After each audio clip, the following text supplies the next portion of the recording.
Well, I was holding on to the edge of my seat, but an absolutely massive win for the Toronto Blue Jays in Game 1 against the New York Yankees.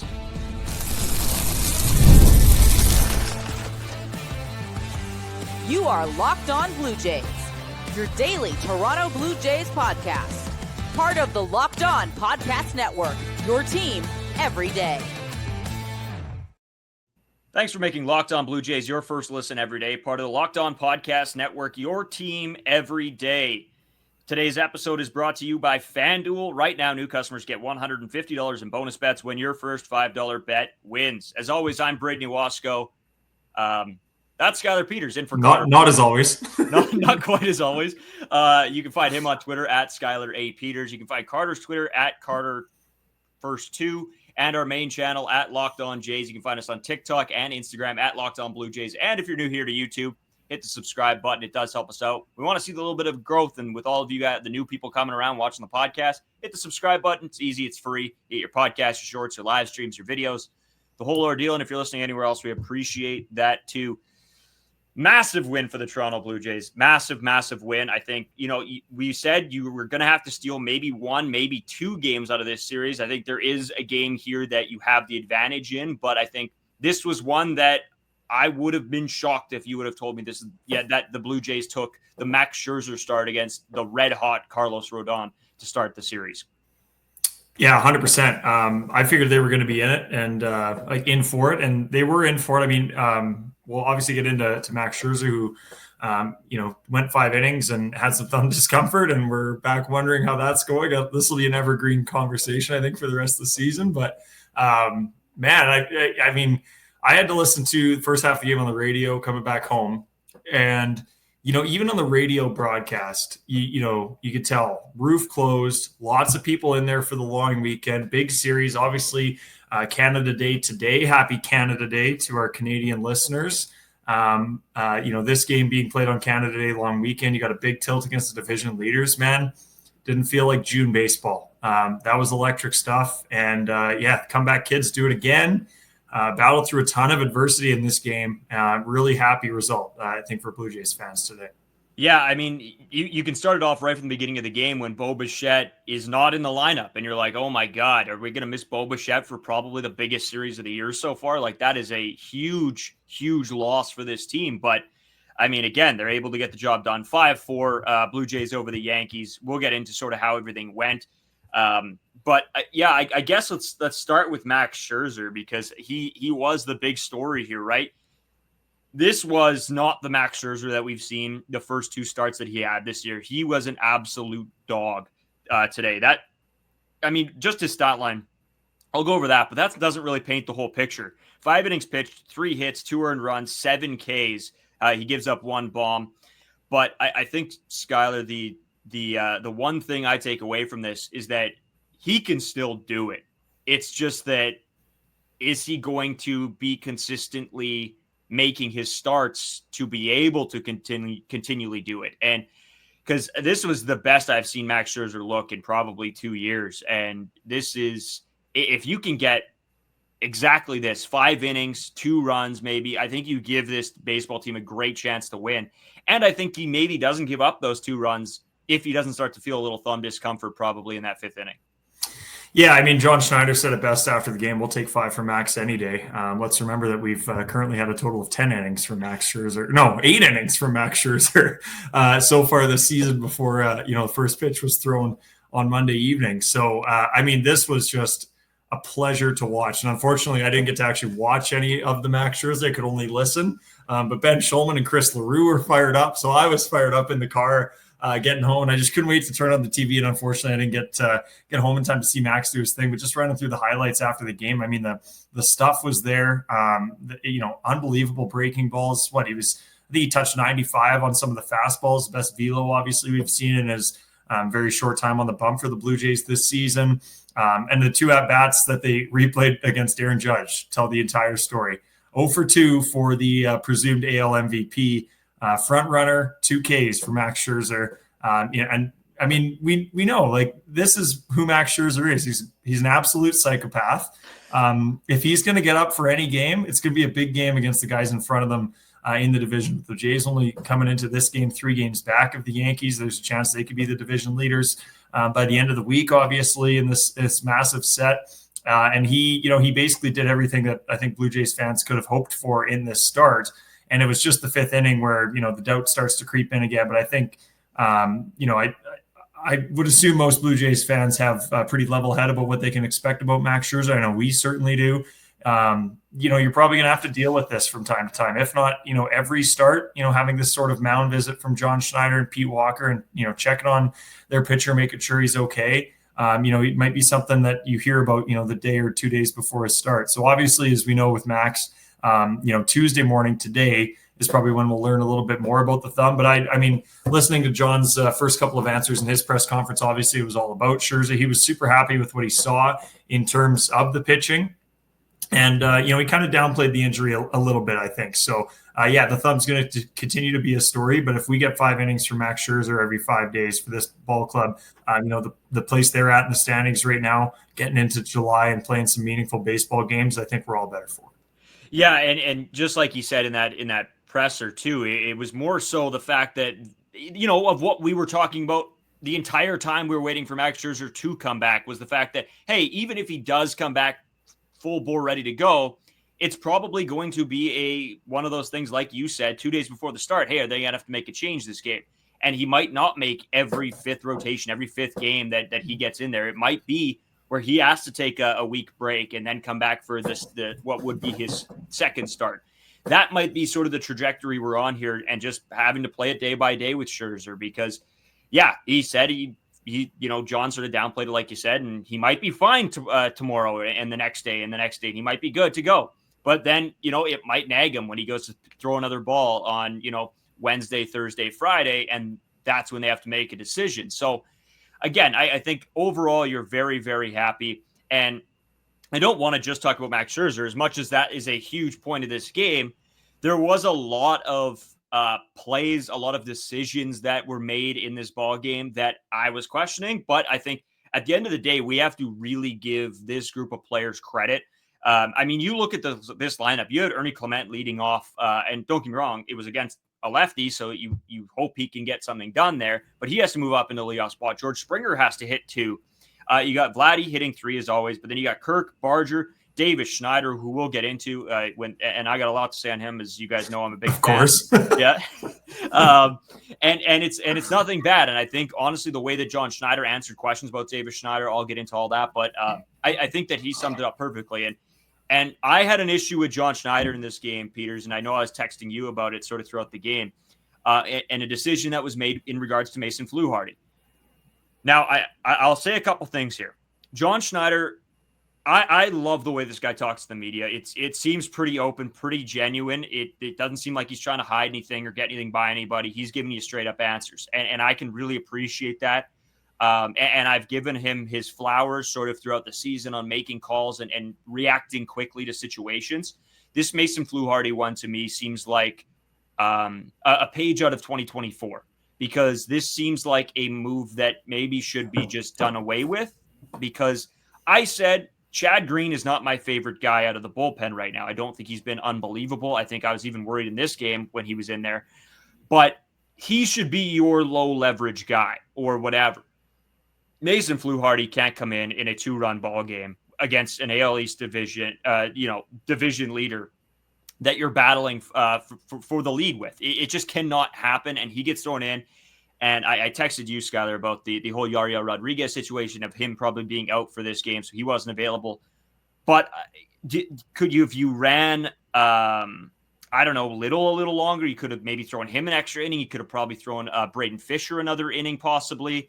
I just think there was a room to navigate the situation without having to go to a guy that was probably going to get beaten up on. And sure enough, I texted you, I don't like this situation. And then the next pitch goes for a home run. And so it's just in typical Toronto, in typical fashion here on the podcast, I say something and it happens. So I just should shut my mouth and let Fluharty pitch. But I don't know. How did you feel about that whole situation? Were you just see what he can give us, get him out of there as soon as possible when you have to, or where did you sort of stand? Yeah, it didn't really feel good in the moment. I was feeling all the same things that you were feeling when we were texting about it, obviously. Just knowing that Fisher wasn't a guy that you can, or Fluharty rather, wasn't a guy you could put in the circle of trust right now for John Schneider. There's no doubt about that. But, now that we're, a couple of hours removed from that, you look big picture and you think, well, regardless of if Max Scherzer felt the thumb or not, and we didn't have that mound visit in the fifth, like at the start of the game, did you expect him to come out for the sixth? Probably not. Like maybe the most optimistic Jays fans would have. The fact of the matter is he went 5 in his last start. This is his third start of the season. Using 5 relievers isn't ideal, but I think that you had to kind of expect that is a possibility, at least for the Blue Jays in this game. And the fact that they got away with a 5-4 win and had that come back in the sixth, that, makes it all feel a little bit better. And they had that cushion, at least for the solo bomb. It wasn't ideal. And I guess Rod probably wasn't available. He almost went 2 innings yesterday. This is the Jays are in a stretch where they're playing 16 games in 16 days. You're going to need everybody at some point.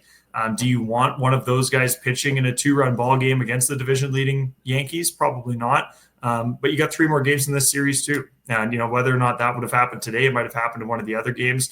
That leaves the bullpen in a better spot to use your high-leverage guys when we have a tied game going into the 7th, 8th, 9th, or, it's a 1-run ball game in either direction, then I think it's fine. So, crisis averted, obviously. Jays got the W. They're back to 8 games over 500. Wasn't ideal at the time. And, the cleanup by Chad Green wasn't exactly squeaky. Couple of hard hit balls caught by Miles Straw for the second and third outs there, which had me a little clenched in the nether regions there. But Miles Straw, especially on that second out, that was a very hard hit ball. Great catch. And obviously the Jays team defense has been fantastic, especially with these guys that didn't always expect it to be from them, at least at the start of the season. And this is the story of the Toronto Blue Jays. This is who they are.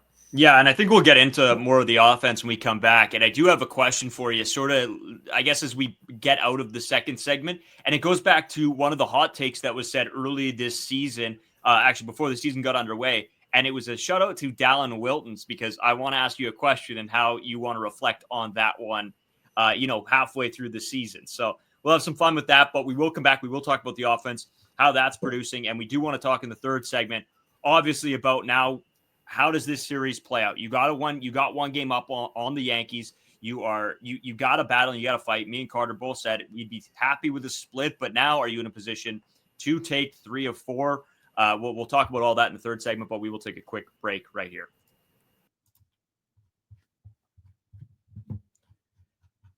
Today's episode is brought to you by Monarch Money. You guys have heard me talk about Monarch Money a ton of times here because, it's tough to control all of your finances on a day-to-day basis. I said, if it's eating out, if it's, buying a 15th Blue Jays hat, we all have our vices. So Monarch Money can help a little bit control that. And ever wish managing your money was, it felt easier with Monarch Money? It can, whether you're growing your savings or planning a big purchase. Monarch puts you in the driver's seat. It's like having your own personal CFO, giving you full visibility and control of your finances. It's more than a budgeting app. It's a complete financial command center. You can track all your accounts, investments, spending all in one place. So in addition to managing your money, you're also building wealth. That is a big part of it too, right? It's not just, hey, I'm spending too much on fast food. It's where can I put my money? How can my money better be utilized? And that's why Monarch Money comes into play so massively. Take control of your finances with Monarch Money. Use code LOCKEDONMLB at monarchmoney.com for 50% off your first year. That's monarchmoney.com, code LOCKEDONMLB for half off your first year.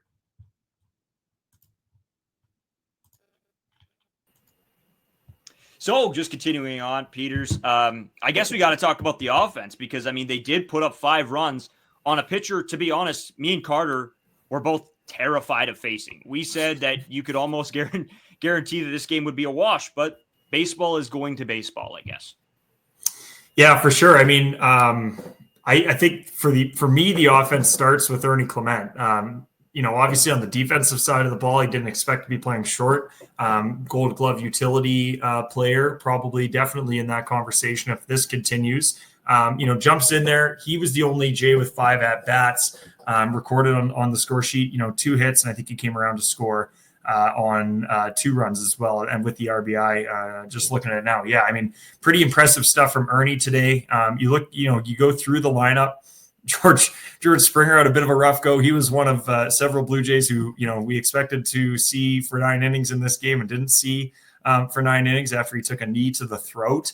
We'll see about George's status for the rest of it. John kind of had to laugh about it, during the post game. So hopefully he's all right and he can get back in the lineup. I mean, Miles Straw did his job. Jonathan Clase, Nathan Lucas, all of these guys, showed up in big spots, especially in that sixth inning, where the Yankees kind of gave the Blue Jays a bit of a hand defensively.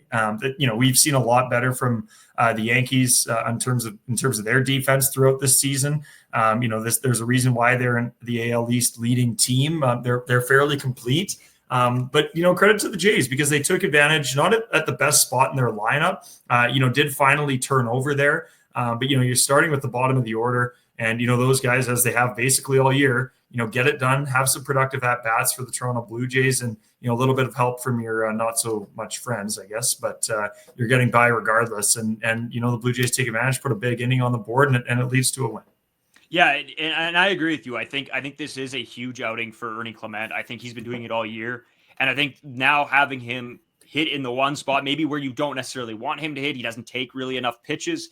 But I do think that this put a little bit of a spotlight on him, and the lights weren't too bright for him. I think he showed up.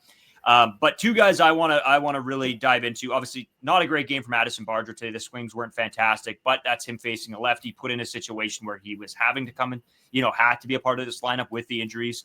But two guys I want to break down a little bit. Davis Schneider. I'll start with him because I do want to save my last one for the big guy. Davis Schneider. I think John Schneider said it perfectly. For the situations that we're putting him in and knowing his role, that he's not going to get a ton of playing time, but when he gets out there, the ability to do something with it. And I think over the past few games that he has been put in, he has been able to make something happen, even if it's not the best swings of all time, right? The double was great. The single, it was a little bloop. He gets it done. He fights off a changeup he didn't really expect. I think this is a perfect spot right now for Davis Schneider. It's not being sent down to AAA. It's not, wasting some guys' years like Alan Roden or even Will Wagner when some of these guys come back. It's not wasting their time by being a bench bat. Davis Schneider can come off the bench, hit lefties, and when this team needs him, he can show up like he has been these past few outings. So great on Davis Schneider's part. I love to see him in. Obviously, a guy that I've cheered for since he came into the league and popped off early on and broke all those records. So good on him. But then Vladimir Guerrero Jr. You know what? A lot of people haven't been giving Vladdy a lot of credit this year, and don't get me wrong, the home runs haven't been there. The big home run swing hasn't been there, but you really got to give him some props in this situation. We talk about, can Vlad show up in the big moment when you need him? Well, I said I think this is going to have to be a series where Vlad wants to prove something. He wants to prove that, he wants to be in the same conversation as Aaron Judge. Is he? No. But he wants to be. In his own head, he wants to be the best player there is in baseball. And I said I think he's going to do everything in his power to prove that he's among the elites in the league.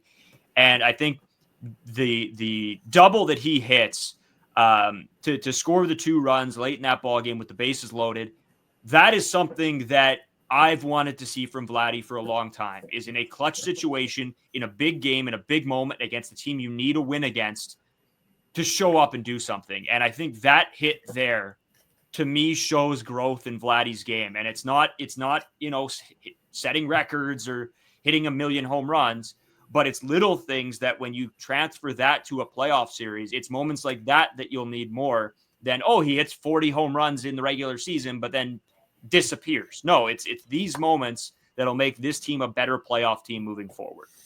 Yeah, I couldn't agree more with everything you said. And I thinking about that, I think the word maturity would come to mind for me too. It does show maturity in his game, for sure. And let's not forget, like when Bichette's not in the lineup, like all of the spotlight is on Vladimir Guerrero Jr. Like he is your best player, with Bichette in your lineup, he still is. But when you have one less, star player to help carry the load, take some attention off of your at bats. All the credit to him, and him doing it against the New York Yankees of all teams just feels better. We all know what he said in the past about never putting on a Yankees jersey. I don't know if this is the first game since he signed the extension against the Yankees, or if they had played him. I was trying to think about that before we hopped on. I never got the chance to check the dates, but regardless, you got a backloaded schedule against these guys. You still got 9 games against the New York Yankees to finish off this season. If he's going to show up like this in 7 of those 9, the Blue Jays are in pretty darn good shape. So, for the franchise to show up like that on a night like tonight with the crowd jumping, the roof closed. It just kind of played into that playoff atmosphere that we were certainly feeling come through the television and on the radio. And, you know, if anybody watching this was down at Rogers Center, I'm sure they felt it there too. That was exactly what you hoped for in that spot. Yeah, no, for sure. And you know, you brought up the fans being in there, and oh my goodness, if I've never seen a building feel more like a playoff atmosphere than this game. Like, that building was rocking. And you know, if some of you guys were at the game, let us know, because we want to know sort of what the feeling was like there. But just from the TV to the big pressure moments, this didn't, like you said earlier in the show, it didn't feel like a June 30th game. This felt like a September game. It was great. And that's what I love about baseball, right? The rivalries, the competitiveness, the who's going to show up in the big moment. And Vlad, it did prove to be him. So great on him. I did take a look of when the deal was signed. They did play the Yankees in late April. It was like the 25th series against the Yankees. So he would have had the deal signed already. But you know, that goes to the point of Vladdy wanting to prove something. And we brought it up on yesterday's episode of this guy who said, was that the unlock swing for Vladdy when he hit that the back-to-back bomb with Barger? And I don't know if it was the unlock swing. I don't know if that's going to, you know, be the swing that we all look back on and say, wow, this is the moment everything turned for Vladdy. But I think this game doesn't hurt that narrative. Yeah, the sample is now one game bigger, and your point still stands. So, yeah, congratulations. So for now, it's still the unlock swing. Whoever, I can't remember that guy's name. I said I was going to try to look for it. I couldn't find it. I think it was Cheap Seats or something on TikTok. It was a good video. Like, I can understand from a Jays fan, and if you're a diehard Jays fan and maybe you're trying to will a narrative, I like that. And it was a good video. I found it interesting. But I did want to get and pick your brain, because again, we can talk about this game all we want. But it's not really just about one game. There's still 3 games to play here against the Yankees, and you need to take at least one more. And I guess I'm going to bring something up, because we were talking about the bullpen and how maybe there is one spot that can be filled right now. And I wanted to bring that back to a hot take that Dallin Wilton said back in our hot takes episode. For those of you guys who missed it and maybe want to, you know, see if our points were proven correct or not, you can go back at the end of the season and watch that video if you want. But Dal said that this team was one bullpen arm away from the World Series. Now, I don't 100% agree with him in the fact that this is a World Series caliber team. I don't necessarily think that. But at this point, I think they are possibly, to me, and this is where I sort of wanted to take this with you, is I think if you can get another starting pitcher in there that can do some damage, a higher, you know, tiered guy, a middle to low tier bullpen arm that can just, you know, get the job done when you need him to. And you know, maybe do you add a bat into this lineup? Like, what's the need here? And I don't want to go too in depth, but is this team that far away from, you know, obviously being a team that could lead the AL East here when we, you know, finish up at 162?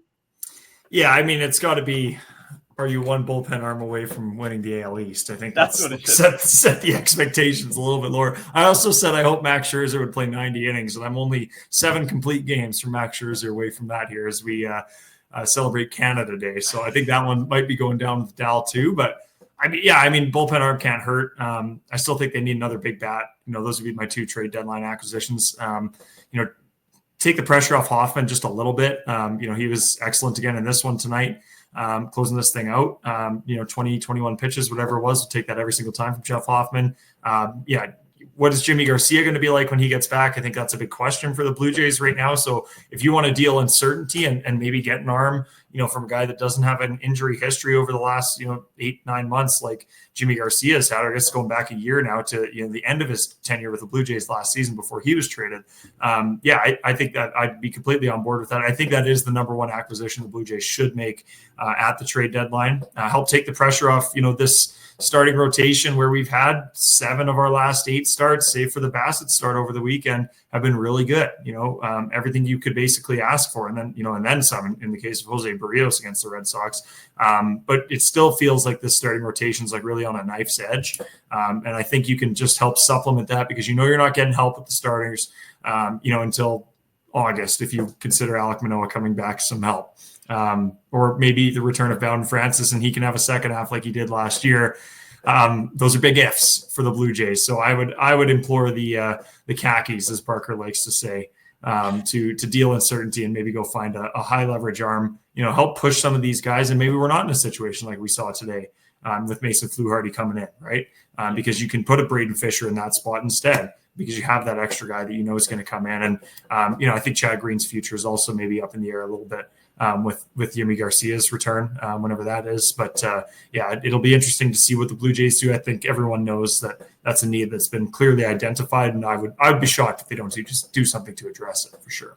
Yeah, and it's something that we're going to obviously talk way more in depth on. Probably we're going to have some big episodes around the All-Star game because we will have a week of baseball off. So we'll have plenty of time to sort of dive deeper into what this team needs, where this team sits. I guess, Skylar, at the end of the day, just before we sort of move on and talk about, the rest of the series, this was one of the most fun games of baseball I've watched all season, from a competitive aspect to both teams, trying to get a win against a rival ball club. The atmosphere in the ballpark, sort of the uncertainty, the Max Scherzer on the mound against Carlos Rodon, the matchup between Scherzer and Judge, the matchup between Vladdy and Judge, the comparisons, if you want to make Vladdy trying to prove himself. I think all in all, this was everything you want out of a baseball game. It comes down to the wire too. I mean, you get Hoffman in the 9th inning. Like, I don't know what else as a Blue Jays fan you could have wanted out of a ball game. Nothing. No notes. Not on June 30th, man. I would have loved to win at 10-0 going away and just not had to worry about it. But from pure entertainment standpoint, I mean, this is why we do it. And, I have some buddies that just started texting me in the last couple of weeks. Obviously, the NBA, the NHL is all done. This is when they start to pay attention, kind of asking me my thoughts on the team. And I said, buckle up. This team is 6-7 games over 500 at the time. We're going into some big series here. I've had today, when you're listening to this, Canada Day circled on the calendar for about a week. Fried versus Gausman. The Blue Jays getting that first game win in the series is so massive. But, this is why we do it. If this is going to be the next 3 months of Blue Jays baseball, hopefully 3+, I'm all for it, man. Let's keep this thing going. Well, and I'm going to let the people in on a little conversation me and you had just before the podcast started. We're already planning playoffs. We had the conversation of, well, are you going down? Skylar asked me, are you going down for any games this year? And I said, well, probably if they make the playoffs, that's going to be a goal. Is I'm gonna take a couple days and we'll get all the boys together and go. And it's just crazy that to think back to 2024 and where this team was at and where me and Carter and you were at mentally with this squad. It's unbelievable to think of the switch up that has happened. To us now possibly being ready and okay to spend money on this team going into the playoffs and spend money on seats and obviously hotels and the millions of beers we'd probably have. It's wild. And just the excitement level it is a great time to be a Toronto Blue Jays fan right now. And that's something I really did not think or expect to think I would be saying right now. No, I don't know if we should get a meter going, playoff expectation meter. I'd be here. Yeah. Start evaluating flight prices, not hit the book button. Yeah. But we're getting there, man. And, I always try to take a step back, especially with this ball club. The way things have gone over the last couple of years, but especially with last year, to be having this conversation coming off a win like this on June 30th is something we could have only dreamed about last year, exactly like you said. So let's enjoy it. Let's go get it done on Canada Day again tomorrow.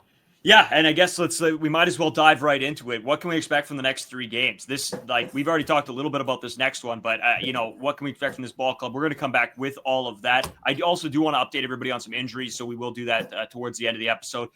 Because we were let in on a little bit of information just of what's going on with some of these guys. So we'll come back with all of that on the other side of this break. Summer sports are in full swing, and whether you're all about baseball under the lights, like the boys certainly are, golf on the green, also some tennis and Wimbledon starting on Monday, high-stakes soccer action, FanDuel is the best way to make every game even more exciting. You're already following the action. Why not make it a little more thrilling? With FanDuel, you can get in on the game while your friends are getting sunburned at the beach. Another story Brayden was telling me a little bit before the podcast.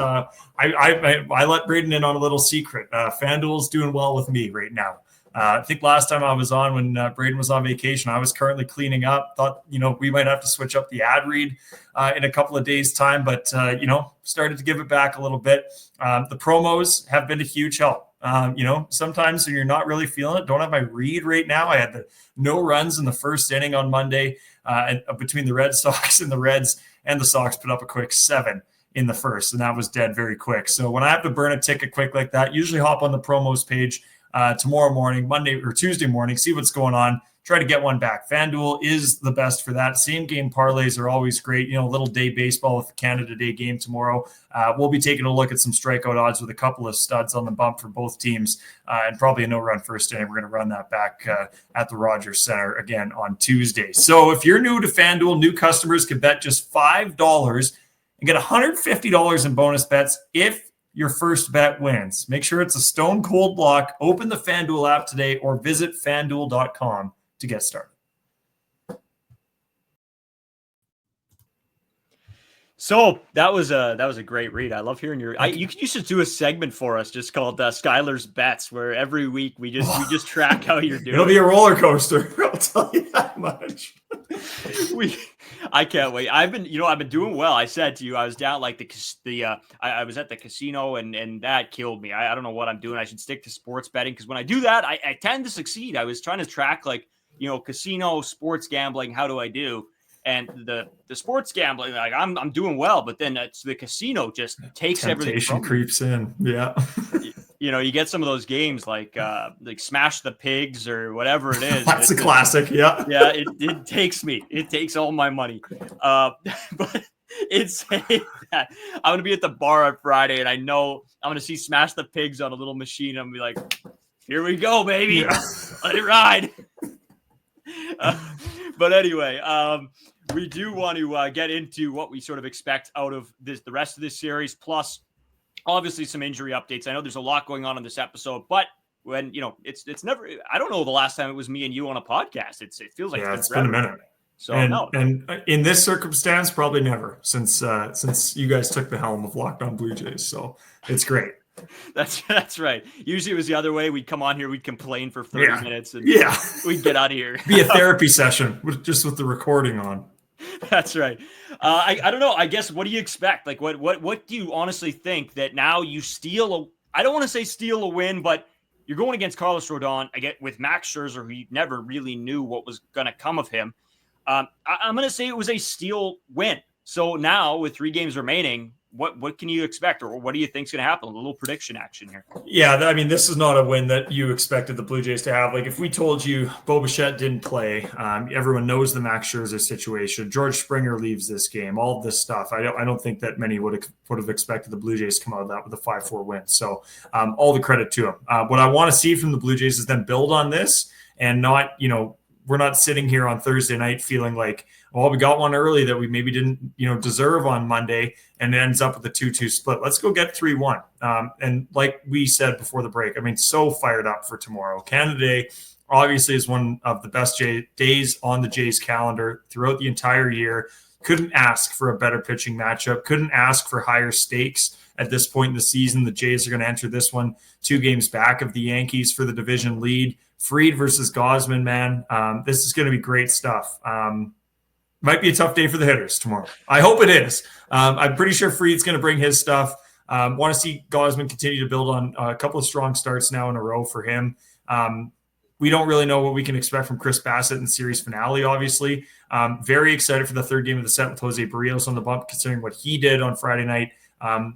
Easily his best performance of the season, maybe his best in the last couple of years for the Toronto Blue Jays against the Red Sox. Continue to build on that. I definitely think 3-1 is possible. But if you're going to go 3-1, it'd be in your best interest to win this one tomorrow for sure.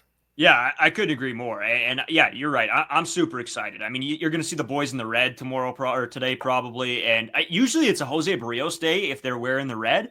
It's going to be weird if Kevin Gausman walks out in the red. And Carter said for sure they're going to be in the red. I would assume they are going to be, but we haven't seen it in a while since probably last Canada Day. So I hope they bring it back, but we'll have to wait and see, I guess, when the boys step out onto the diamond later today. So no, I agree. I think everything you said is absolutely spot on. You're hoping for now 3-1. I think you got to push towards that. Can this team do it? I don't know. I said I would be okay with a 2-2 here. This is a good baseball team that you're playing. But at the end of the day, taking 3-1 and you're tied for the series lead, obviously with the Rays losing to the Athletics last night, as you guys are watching this, that's massive too, right? This is now you're tied up with the Rays, and you're 2 back of the. No, I guess would you be 1 down on the Rays? Is that how it would work? Yeah, I think 1. I'll check the standings. You keep going. Yeah. Anyway, 1 down on the Rays, 2 down on the Yankees. So you're in striking distance now, and that's where you want to be. And this series could get you over the hump. So it's a great time. It's a great time to be a Blue Jays fan. But also, I do want to update everybody on the injuries front. So I'll just give a quick rundown on that. First of all, no real update on Daulton Varsho. I mean, he's running. He's getting back into things. Santander could start running and sort of getting back to things soon, but no real timeline. George Springer should be fine. He should be playing later today, so keep an eye out for him. It should be fine. It was more, John Schneider said, it was sort of just a knock the wind out of you, take the breath away sort of thing. So he should be good. Questionable on Bichette. I think just see how the knee is later today, right before the game. And if he feels good, then great. And you can plunk him back in the lineup. I don't think this is a big time injury. It sort of seems like a little bit like a rolled ankle or just a twisted leg, something like that, where it's just, might hinder you for a day or two, and then you'll be back and good to go. But we'll have to wait and see. Hopefully it's nothing major. They did do some x-rays and whatever else, and it seemed good. So we'll have to wait and see how that plays out. Alek Manoah still hitting the 95 mark. He did throw a bullpen session, I believe, on Sunday. So he is throwing, he is getting ready, but still probably a decent another month or so away from the return of Alek Manoah, even though, I bet this team would absolutely love to have him back, especially with the uncertainty on Scherzer, who we'll wait to see throughout the week of if he's going to make his next start. Yeah, and I think, just kind of combining both of these topics into one in this segment, I mean, having Bichette in your lineup obviously would be a huge boon for the Blue Jays.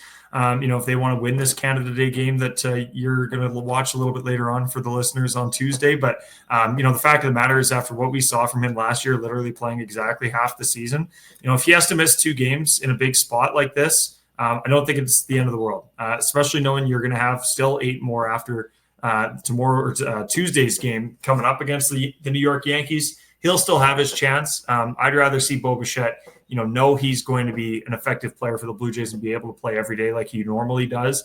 If folks have saw the video from batting practice a little bit earlier on Monday, it was, Bo took a couple cuts, took the look over to John, walked off. That was it. Certainly seemed like it was Bo's call. It'll definitely be Bo's call on Tuesday morning for the Blue Jays to see if he gets back in the lineup. Maybe it's even as a DH if it's a knee thing. Still helps your lineup a little bit for sure, because they're going to need all the help that they can get against Max Fried. There's no doubt about that. He's certainly the biggest piece, and we could deal with everything else, but let's try and go win the series. Yeah, exactly. The boys need it. Peters, always appreciate you popping on with the boys. We know we'll have you back. Probably All-Star Week for sure. We'll get you in one when we talk a little bit about what this team can be moving towards as we get closer and closer to the trade deadline. And then trade deadline, we got you, we got John, we got Barrow, we got Dal, we got all the boys, all hands on deck for trade deadline. Anything that happens, everybody will be ready to go, and somebody will have live streams, the podcast, the shorts, all of that. It'll come out, and it'll be all ready for you guys to watch and be a part of. And that's sort of the great part of this. We want your guys' opinion and your thoughts on everything we talked about, because we don't get to snap it around too much. So when we do, we talk about 1.5 million things. Yeah, make sure you have a long drive to work that next morning, because it'll be a little bit longer than the usual. And I know every time we pop on, we're just about to cross the 40-minute mark. Thanks for staying with us. If you're still listening to these two fools blab on, but man, absolute pleasure. Thanks for having me on ahead of one of my favorite days of the season. It was absolutely electric, and to come off a win like they did on Monday night, all the better for it. So I could do this for another hour, but let's save some bandwidth. There it is. Yeah, it'll make my rendering time for the podcast a little easier. As always, guys, thanks a bunch for tuning in. Hit the subscribe button if you haven't already. Leave your comments with your thoughts, your feelings, all down below. We want to hear them on everything we talked about today and your feeling going into the Canada Day game. This is a big one. This is a day that I think all Blue Jays fans look forward to. So we want to hear what you guys have to say as well. We'll talk to you guys tomorrow.